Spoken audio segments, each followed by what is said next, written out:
नमस्कार दोस्तों, मैं विनय दुबे मुंबई से। आज बड़ा खुलासा में बात करेंगे एक ऐसे राजा की जिसके नाम की वजह से आज भी हमारा भारत चल रहा है।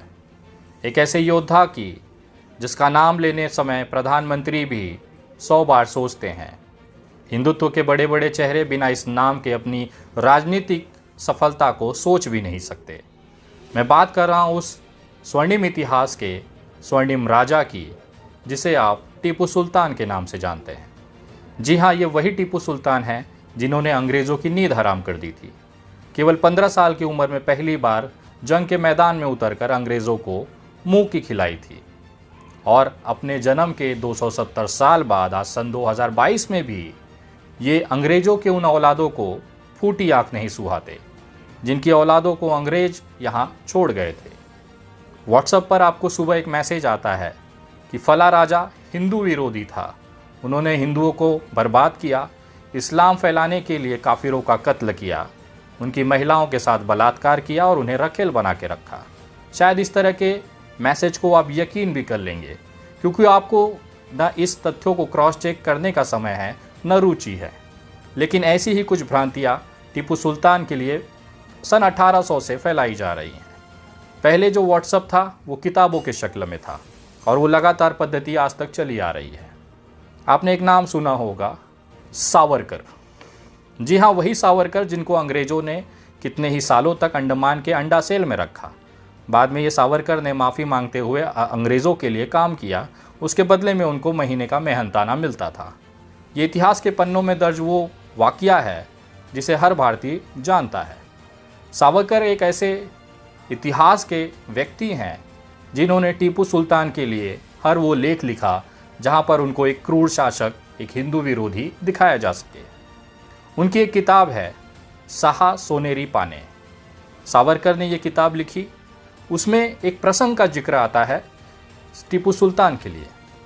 उसमें उन्होंने लिखा है कि टीपू सुल्तान जब गद्दी पर बैठे तो उनका जो पहला आदेश था वो ये था कि मेरे साम्राज्य के अंदर तमाम जो हिंदू पुरुष हैं उनकी हत्या कर दी जाए, उनकी महिलाओं को रखेल बना दिया जाए और तमाम जो मेरे इस्लामिक और मुसलमान के भाई हैं उनके सामने उन औरतों को परोसा जाए ताकि उन औरतों का भोग मेरे मुसलमान और इस्लाम को मानने वाले कर सकें। ये प्रसंग जब उन्होंने अपनी किताब साहब सोनेरी पाने में लिखा है, उसको आधार बनाने के लिए उन्होंने एक ईस्ट इंडिया कंपनी के अधिकारी जिनका नाम कर्नल माइस बताया है। उनका ये कहना था कि कर्नल माइस की एक किताब है हिस्ट्री ऑफ इंडिया। जब वो लंदन गए थे पढ़ने के लिए तो उस समय ये किताब वहाँ के लंदन की जो रॉयल लाइब्रेरी है वहाँ पर इन्होंने पढ़ी थी, जिसको आधार बना के ये वाक्य इन्होंने लिखा है। भारत के भी लोग बहुत चालाक हैं, बहुत साहित्यकार हैं जो टीपू सुल्तान के विषय में रिसर्च कर रहे थे। उन्होंने रॉयल लाइब्रेरी लंदन को मेल किया, क्या आपके लाइब्रेरी में हिस्ट्री ऑफ इंडिया जिसके लेखक कर्नल माइस हैं उसकी जानकारी और किताब की प्रति हमें चाहिए। जवाब के बदले में ईमेल आता है रॉयल लाइब्रेरी लंदन की तरफ से कि ईस्ट इंडिया कंपनी में कर्नल माइस नाम का कोई व्यक्ति काम नहीं करता था। इस तरह की किताब हिस्ट्री ऑफ इंडिया नाम की किताब हमारे लाइब्रेरी में नहीं है, न इस विषय में लाइब्रेरी को कोई जानकारी है। हो गया ना व्हाट्सएप यूनिवर्सिटी वाला खेला।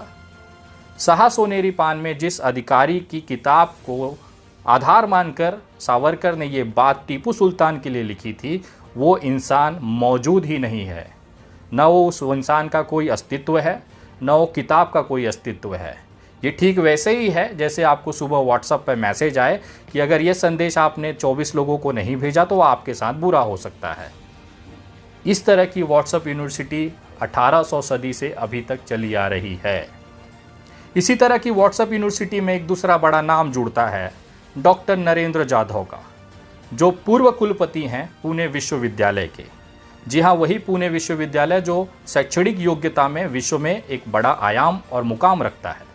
इतने बड़े संस्था के पूर्व कुलपति डॉक्टर नरेंद्र जाधव एक किताब लिखते हैं, आमचा बाप आणि आम्ही, मराठी की इस किताब में एक प्रसंग आता है जिसमें इस तरह के व्हाट्सएप यूनिवर्सिटी का ज्ञान इसमें देखने को झलकता है। इन्होंने अपनी किताब में लिखा कि मोहम्मद इकबाल जो सारे जहां से अच्छा की कविता लिखे हैं, इस कविता पढ़ने पर मुझे फ़ख्र महसूस होता है, गर्व महसूस होता है। लेकिन जब मैं देखता हूं कि भारत और पाकिस्तान के बंटवारे के बाद मोहम्मद इकबाल पाकिस्तान को चुनते और वहां चले जाते हैं, तो मोहम्मद इकबाल के ईमान पे, उनके देशभक्ति पर और उनकी नीयत और विचारधारा पर मुझे शंका और सवाल खड़े होने लगते हैं। ये शब्द हैं डॉक्टर नरेंद्र जाधव के उनके किताब में। देखिए किस तरह से आपको गलत जानकारी आपको परोसी जाती है। आप तमाम लोगों को बताना चाहूँगा कि मोहम्मद इकबाल जिन्होंने सारे जहां से अच्छा की कविता लिखी है, वो मूलतः पाकिस्तान पे ही थे और उनका जो देहांत हुआ था सन 1938 में हो चुका। भारत और पाकिस्तान का बंटवारा 1947 में हुआ। डॉक्टर नरेंद्र जाधव जो इतने बड़े कुलपति के वाइस चांसलर रहे हैं, इतने बड़े विद्यापीठ के यूनिवर्सिटी के, उन्होंने किस तरह से गलत कोट करते हुए लोगों को मिसगाइड किया। जो इंसान 1938 में ही देहांत हो चुका है, मर चुका है, वो 1947 में पाकिस्तान को कैसे चून कर सकता है। 1938 में पाकिस्तान भारत का ही हिस्सा था और वो मूलतः हिंदुस्तान के थे। इसी के लिए उन्होंने सारे जहां से अच्छा हिंदुस्तान हमारा, ये जो कविता है उन्होंने लिखी थी। इस तरह के कुछ साहित्यकार आज भी हमारे यहाँ पर मौजूद हैं जिन्होंने लगातार टीपू सुल्तान को लेकर विवादित और आपत्तिजनक चीज़ें आप लोगों तक पहुँचाई हैं। इसी में एक नाम जुड़ता है ई लक्ष्मीपति, एक इतिहासकार, अपने आप को बताने वाला इंसान। बेंगलोर के टाइम्स ऑफ इंडिया जैसे प्रतिष्ठित अखबार के एक प्रेस कॉन्फ्रेंस में ये कहता है कि 1753 में 1753 सन में टीपू सुल्तान ने अंग्यार ब्राह्मणों की हजारों की संख्या में हत्या करवाई। इसी की वजह से अंग्यार ब्राह्मण आज भी काली दीपावली मनाते हैं। ये वो इतिहासकार हैं जिन्होंने लिखा, प्रेस कॉन्फ्रेंस के दौरान अपनी बात रखी कि 1753 में। लेकिन मैं आपको बताना चाहूँगा कि इसी तरह के इतिहासकारों की वजह से आज हमारे युवाओं को असली हकीकत नहीं पहुँच पा रही है। 1753 में हजारों अंग्यार ब्राह्मणों की हत्या करने वाला टीपू सुल्तान उस समय केवल 2 साल का था, क्योंकि टीपू सुल्तान की जो जन्म तारीख है वो है 1 दिसंबर 1751, 1751। 1751 में पैदा हुआ टीपू सुल्तान 1753 में हजारों अंग्यार या जो ब्राह्मण हैं उनकी हत्या कर देता है।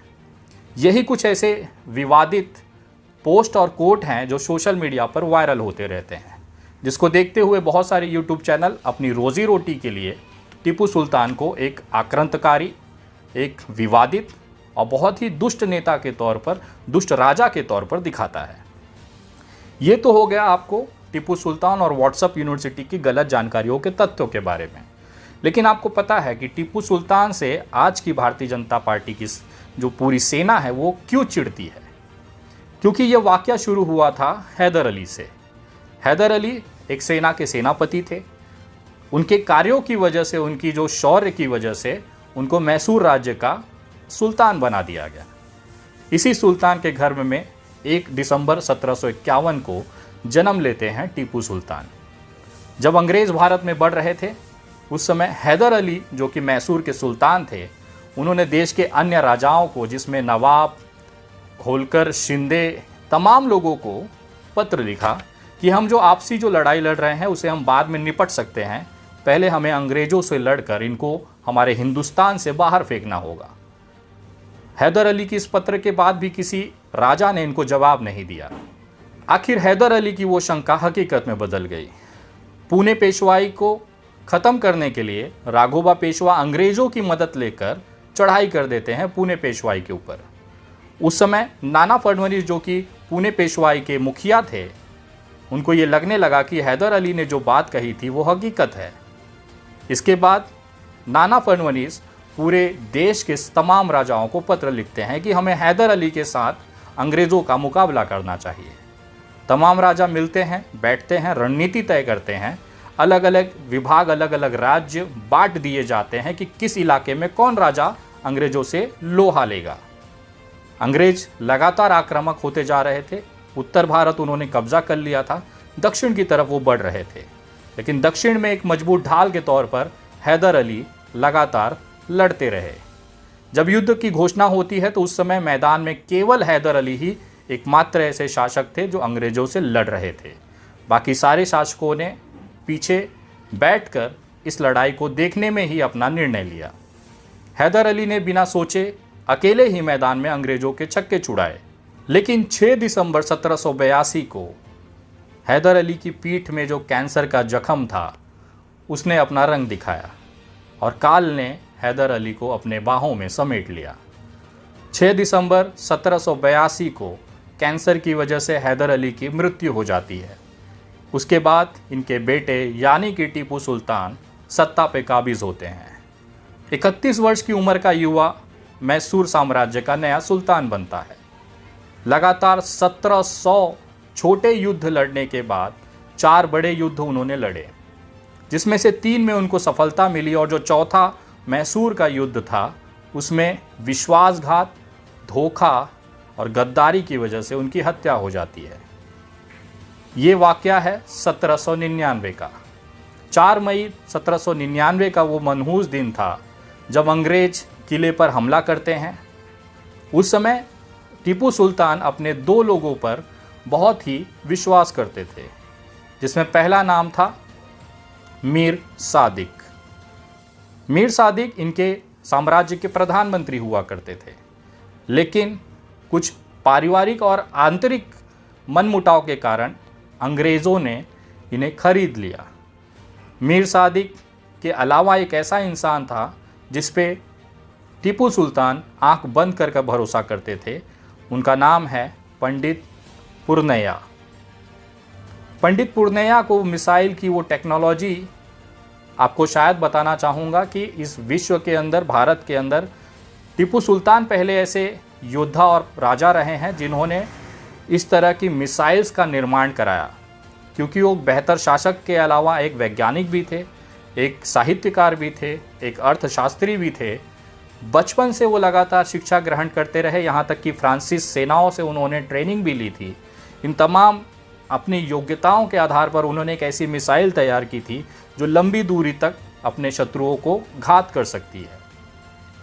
अलग अलग पन्नों में अलग अलग संख्या दी हुई है। किसी में ये कहा गया है किताब में कि टीपू सुल्तान ने 50,000 मिसाइलें, बंदूकें या उसको हथियार आप कह सकते हैं, उन्होंने पंडित पुरनैया को दिया। और कावेरी नदी के पास का जो इलाका था जहाँ से अंग्रेजी सेना इनके साम्राज्य में अंदर आ सकती थी, वो इलाका पंडित पुरनैया की सुरक्षा में दिया गया। जब ये मिसाइल लेकर पंडित पुरनैया वहाँ पर तैनात हुए, अंग्रेजी सेना ने कावेरी नदी पार करते हुए किला के बगल के ईदगाह के मैदान में पहुँची तो पंडित पुरनैया ने टीपू सुल्तान के साथ विश्वासघात किया। उन्होंने कोई भी मिसाइल नहीं चलाई, जिसकी वजह से अंग्रेजी सेना जो थी वो टीपू सुल्तान के किले के मुख्य दरवाजे तक पहुंची। इस मुख्य दरवाजे पर दूसरी गद्दारी हुई मीर सादिक के नाम पर। मीर सादिक को इस दरवाजे की सुरक्षा की जिम्मेदारी दी गई थी और बड़े आराम से मीर सादिक ने यह दरवाज़ा खोल दिया, क्योंकि अंग्रेज़ों के फेंके हुए सोनों के सिक्कों की वजह से मीर सादिक और पंडित पुरनैया जैसे लोग बिक चुके थे। यही कारण था कि अंग्रेजी सेना बड़े आराम से महल में आती है और राजा यानी टीपू सुल्तान की हत्या कर देती है। ये सारा वाकया टीपू सुल्तान के मुख्य जो सुरक्षा रक्षक में एक सैनिक थे जिसका नाम नागप्पा था, वो देख रहा था। नागप्पा लहूलुहान हो जाता है जब वो देखता है कि मीर सादिक उनके सामने खड़ा है। तो नागप्पा उनको बुलाता है कि राजा साहब आप आइए, मैं आपसे कुछ बताना चाहता हूँ। नागप्पा की ये बात सुन के मीर सादिक को आश्चर्य होता है कि एक मरता हुआ इंसान ऐसा कौन सा राज है जो मुझे बताना चाहता है। लेकिन उन्हें पता था कि नागप्पा लगातार सुल्तान के साथ रहता हुआ है, शायद उनको कुछ ऐसी जानकारी हो जिसका हमें आगे भविष्य में फ़ायदा मिल सकता है। इस गफलत में मीर सादिक नागप्पा के पास आते हैं और जैसे ही नागप्पा की तलवार के रेंज में मीर सादिक आता है, नागप्पा लहूलुहान हालत में भी मीर सादिक पर हमला करता है और उसकी गर्दन को शरीर से अलग कर देता है। अपने मालिक टीपू सुल्तान के प्रति वफादारी दिखाते हुए एक हिंदू भाई नगप्पा मीर सादिक का सर तन से जुदा कर देता है। भगदड़ मच जाती है। किले के अंदर एक ऐसा माहौल बन जाता है जिसमें जनता डरी हुई और भ्रमित हो जाती है। एक 15 साल की ब्राह्मण लड़की लोगों से पूछती है कि आप क्यों भाग रहे हैं। लोग बताते हैं कि हमारा टीपू सुल्तान वीर गति को प्राप्त हो गया। तो लड़की कहती है कि आप भागिए मत, हम उस वीर राजा की ये प्रजा हैं, हमें उनके अंग्रेज़ों के साथ लड़कर हमें भी इस मुंह तोड़ जवाब देना है। लेकिन कोई भी इंसान इस 15 साल की ब्राह्मण लड़की की बात नहीं सुनता और लोग भागना चालू करते हैं। उसके बाद ये 15 साल की लड़की तलवार उठाती है और अपने राजा का बदला लेने के लिए अंग्रेज़ों से भिड़ जाती है, जिसके बाद इस लड़की को भी वीर गति की प्राप्ति होती है। किले में टीपू सुल्तान का शरीर पड़ा हुआ था। एक अंग्रेज अधिकारी जो इस सेना का अध्यक्ष था, उस अधिकारी का नाम था कर्नल वेलेस्की। वो अपने सैनिकों से कहता है कि हमने पूरा हिंदुस्तान जीत लिया। एक शोक सभा आयोजित की जाती है जिसमें कर्नल वेलेस्की टीपू सुल्तान को शोक समर्पित करते हैं और अपने सैनिकों को आदेश करते हैं कि हमारा जो झंडा है, यूनियन जैक जो झंडा है, उसे आधा झुका दिया जाए। जब कर्नल वेलेस्की के इस आदेश को उनके सेनापति पूछते हैं कि सर हम जीत चुके हैं, विरोधी मर चुका है, हम अपना झंडा, एक विजयी सेना अपना झंडा क्यों झुकाएगी?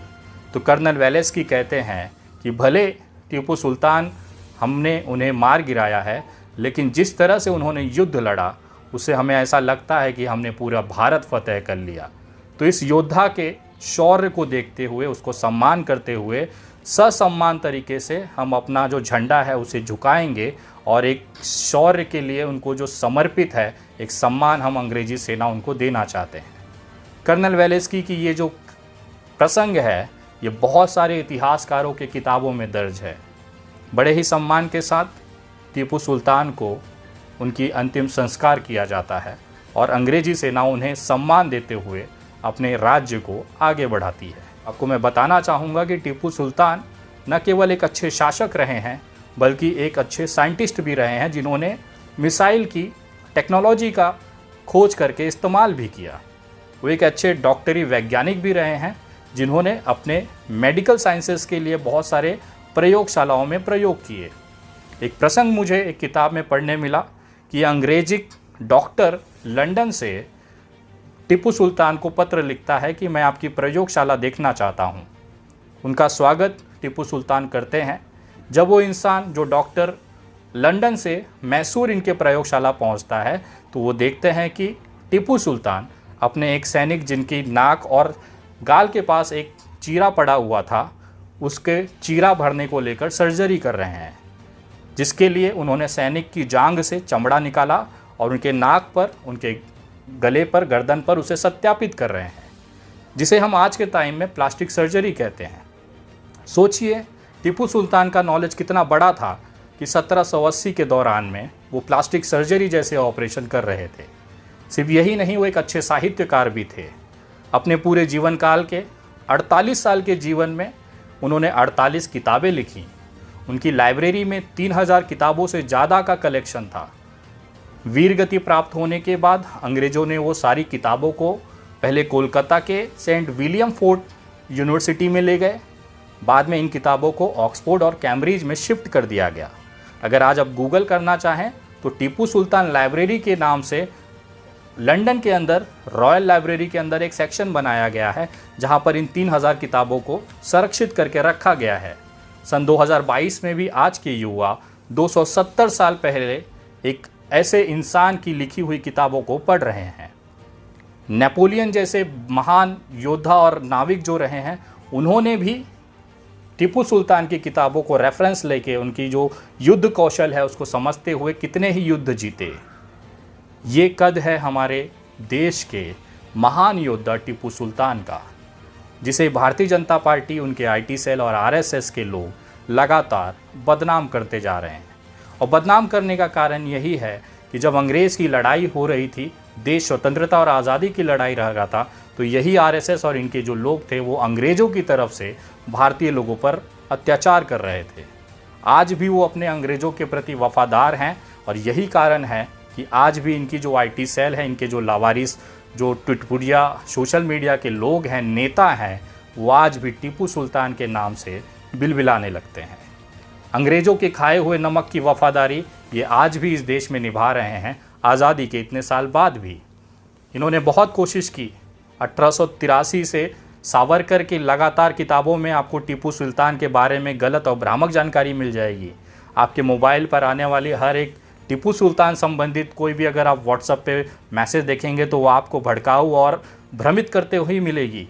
कोई भी न्यूज़ चैनल आप गोदी मीडिया का लगा दीजिए, टीपू सुल्तान के बारे में गलत जानकारी ही आपको दिखाई जाएगी, क्योंकि ये लगातार आरएसएस और अंग्रेज़ों के जो दलाल हैं वो आज भी कोशिश कर रहे हैं कि इस महान योद्धा की जो शौर्य है, जो कीर्ति है, उसे छुपाया जाए। लेकिन कहते हैं ना, सूरज को आप कितना भी ढक लीजिए, अपनी आंखें कितनी भी मूंद लीजिए, लेकिन उसका प्रकाश विश्व को प्रकाशित करता रहे।